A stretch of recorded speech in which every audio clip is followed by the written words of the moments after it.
right, so we are talking about preparing our children. This is a tough time. Being a parent is not easy, and some children are a little bit more work than others. So, for those of you that don't know me, I am Michelle, Mom the Manager. I'm a child life specialist and a parenting coach. I'm also an author of I Quit. Oh, wait, I'm the mom. Life is difficult with some children more than others. Understanding how to step back, how to prepare them for life is so important. And fair does not mean equal. So each child needs something different, and it could be more work.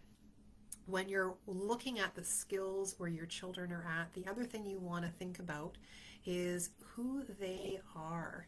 Hello. um, who are they? Who are these kids? What are their needs? Happy Friday, everybody. I'm so glad that you're here. Please put in your comments. I'm happy to answer them. So who are your children and what are their lagging skills? What are their deficits? And I know it's an awkward thing to say, a deficit, lagging skill, but some children are more equipped to do well in life. Some of them are more resilient. The good thing is that you can build resiliency. The hard part is in understanding what your child needs, and is it that they won't or they can't? The other piece is so this child is, let's say they're 12. Now, they're really smart. So maybe even gifted smart, like those really smart kids. So they're over here intellectually. So we think, okay, you get this, you know how to get, this, right? Logically, you get this, but then you're acting like this. Like, I can't even get you to make a sandwich, yet you're in the gifted program, for example, or you get 90s in math, but you can't get out of the bed and out of the door on time. So you want more independence, yet I'm confused as to, are you doing this to be defiant? Are there some lagging skills here? What is going on? So those are the first pieces that you want to kind of pull back the layers a little bit. And our brains kind of go to won't versus is it that they can't? Especially if a child does well on Monday and Tuesday, and then on Wednesday, all of a sudden they can't get out of bed. Well, most times they're doing it. Brain is under construction until 25, but is it a consistent thing that's getting in the way? And sometimes when they're really bright, they are, 12 and they look like they're 15, yet emotionally they're functioning like a 10-year-old. So this is the hard part, is what are their needs? What capacities do they have? Can we give them those tools? Because I think we have to break it down into steps. And do they have the problem solving skills? Because I know one of the things is how to deal, one of the questions was, how do you deal with a medical emergency? Well, it also is, a medical emergency is very different than trying to figure something out, on a math problem. Or homework, things like that, because we're not under pressure. So when you're under pressure, how does your child respond? And then do we jump in to rescue them? Do we allow them to try new things?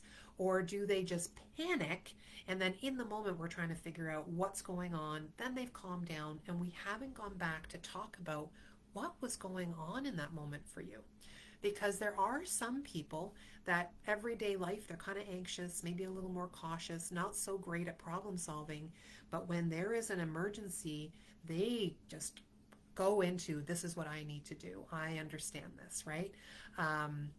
And also that's a personality thing, and also that could come from training. So do your children have CPR? Do they understand how to respond to someone that's in distress? When I went to swimming class, that's what we learned. I also took CPR courses. So even though you don't do it on a regular basis, but you kind of know, like, I have to stop what I'm doing right now. You call 911, you move back, let's get this person some space. Like, it kind of comes into, okay, this is part of my personality. I kind of know what to do. I have to do this because I'm in crisis, but I've also had some training. Have we talked about these things? Do we just hope for the best, or do we discuss it? Some children just would have no idea what to do, and that is not a very resilient child. So we actually have to give them opportunities to try things. Not that we're going to like push someone off a ledge so you can, figure out what you're going to do in a crisis, but play those what if games. What if someone came to the door and you didn't know who they were? What if someone asked you for directions on the street? What would you do? Would you get close to the car? What if they said they were missing their dog? Can you come and help me? What are they going to say, and how are they going to respond? Because that's that problem solving piece. And then do they have an opportunity to try things, or do we just say, no, you have to stay home, you can't go to the park on your own, there's murderers on every corner, and then we project our anxiety onto our children. I remember one dad telling me he had a younger child and an older child from two different relationships, and the older child, he was trying to work with the younger child, right? But he's like, my older child panicked the first time she had to take a bus because there was construction. She was standing at the bus stop and she didn't know if the bus was going to come. So she just panics, and then she panics. There's no problem solving. Call dad. What do I do? And for the adult, we just think like, really? Is this really a crisis for you? Well, this is the first time she's had to deal with it. So yes, it is a crisis because I don't know what to do with it. And I'm 20 taking the bus for the first time versus being 12 or 13 or 15. So that's the piece, is how are they going to respond? Have I given them an opportunity? And I think I really like that idea of just saying this is a great dinner conversation or family meeting topic, right? And is that happening in your home? And it may get some eye roll. It may be like, really? Why do we have to have a meeting about this? This is lame. But the purpose of doing this is to do a check-in. I don't know where you're at. I don't know how you're doing in life. I'm noticing that you're asking for more money, and I do give you an allowance. However, you're feeling like it's not enough. Let's expand this. Let's do some problem solving. Can you get a job? Can you, are you looking to maybe see if you can do some help around, because there's some older people that live around us. Maybe you can mow their lawn or do some gardening. What would that look like? What are you thinking about? Because me just handing over money to you so you can go out for pizza or buy the $300 shoes, I'm not quite sure, right? So yes, those check-ins are really important, and maybe put it into a calendar for yourself so you don't forget, because what happens is the ebbs and flows of life, and we have an explosion. The explosion happens. So maybe there's a crisis. Like, let's say we use that bus stop idea. So we have the bus stop idea, the child calms down, the parents will be like, hey, what was going on? Are you okay? We fixed it, and then we let it go. But really, we need to say, so what ended up happening? How did it go? Help me understand what your struggle was there, and what would you do as a do-over? Do they have the problem solving? Are they able to be like, yeah, I know I panicked. Like, I didn't even notice the sign because I was in stress mode, but once I had calmed down, then I could see, right? So you're really trying to figure out what the situation is, and if they need some support. Do they need to try to go on to another bus more often? Do they have the skills? Do they know what to do? Sometimes we take these things for granted, right? And then there's that whole thing of allowance that's been brought up. Allowance is so important, because what allowance does is it says, here is your budget for the month, and you have to decide how you're going to spend that money, and it's up to you. So if I'm going to give you $50 for the month, or $20 for the month, or whatever it is that you feel is fair, how often does it happen? Does it happen every 2 weeks with a pay? Does it happen all at the beginning of the month, and then you have a whole month to spend this $40 or $50 or $20? Are they able to do that? And if they say, but Mom, this isn't fair, you gave me enough, this much, and I want this. Yeah, I can see that's a really big struggle for you. However, you did go to the store and there was a sale on chips, and you bought all the chips, and now your $20 is over, and it's not going to happen until next week. So for next time, what do you think you could do?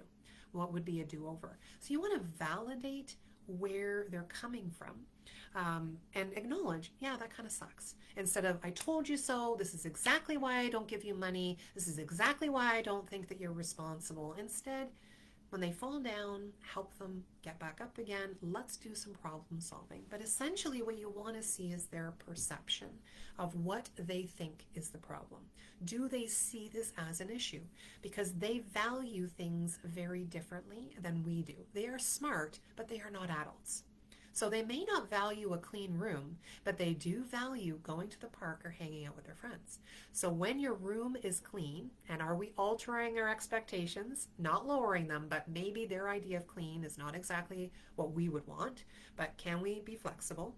And when your room is clean, then you can go out with your friends. But if your room isn't clean, then you're not going out with your friends. And we have to stick to that. Because if we say, fine, you can do it later, then they know, I'm just going to push. And I don't value a clean room.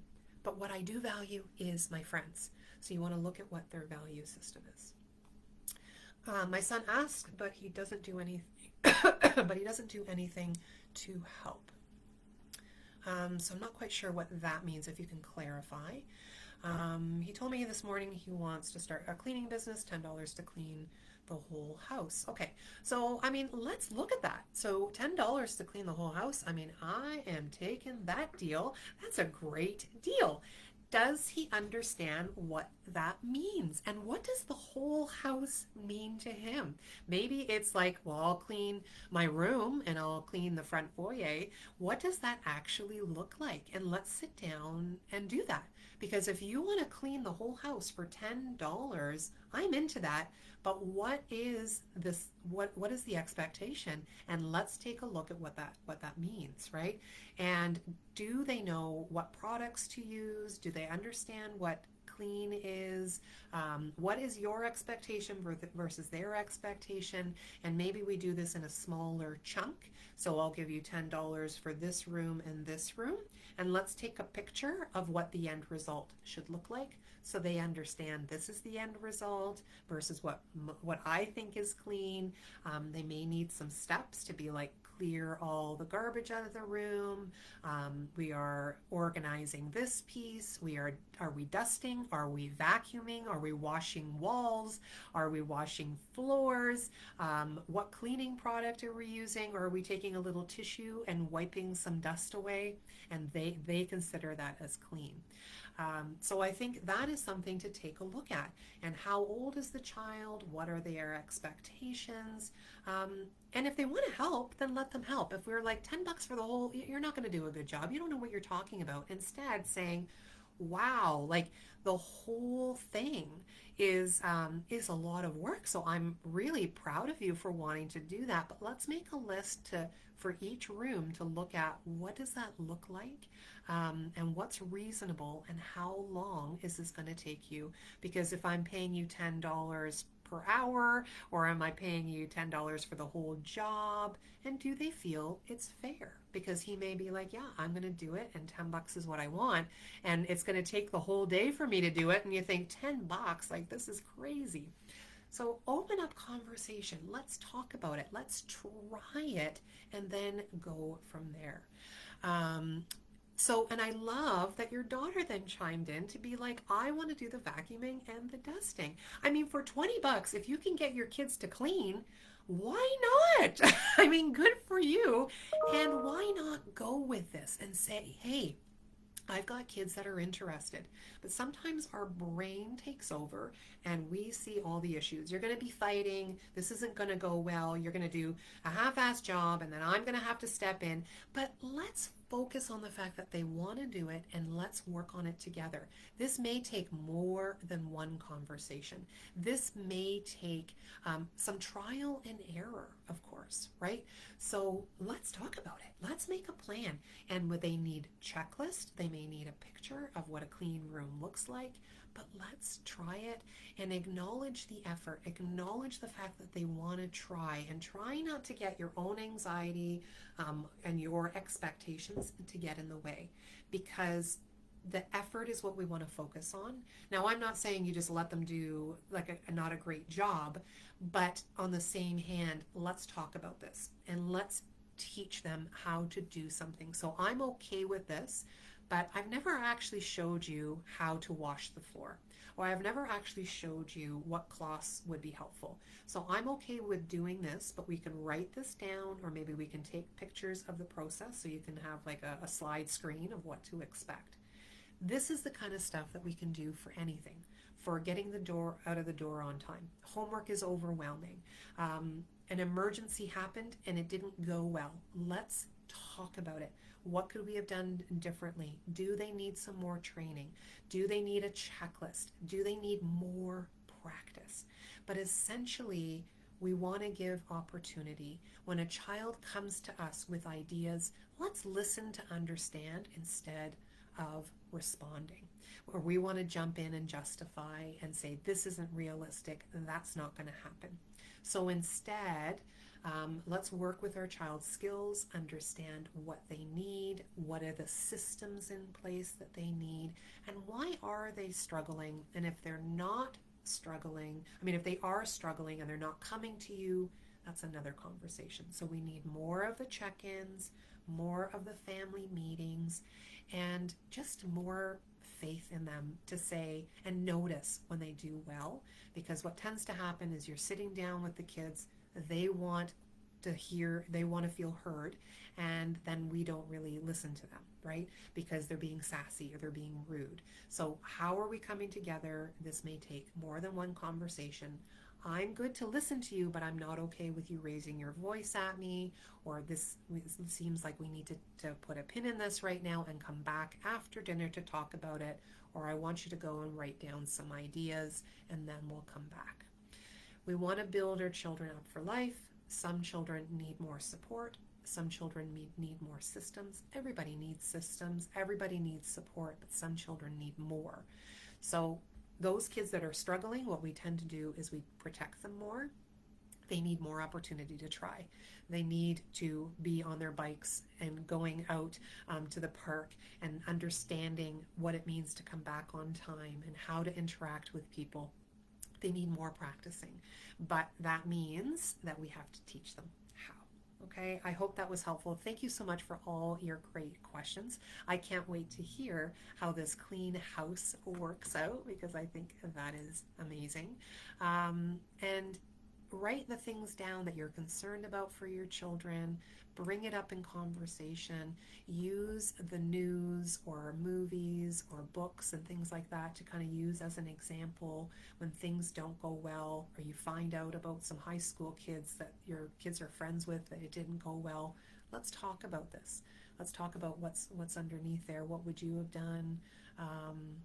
Because those conversations are really important. But just take your foot off the gas. Try not to make it a 3-hour lecture, and just make it casual, because you want your child to know that they can come to you and you're not going to overreact. You're not going to assume that they can't do it, or see you did a bad thing, and then we get into the shame and blame. Children do not come with a manual. So thank you so much for coming and for all the amazing questions. I hope you found that helpful. And I will see you soon. Have a great weekend, everybody. Take care.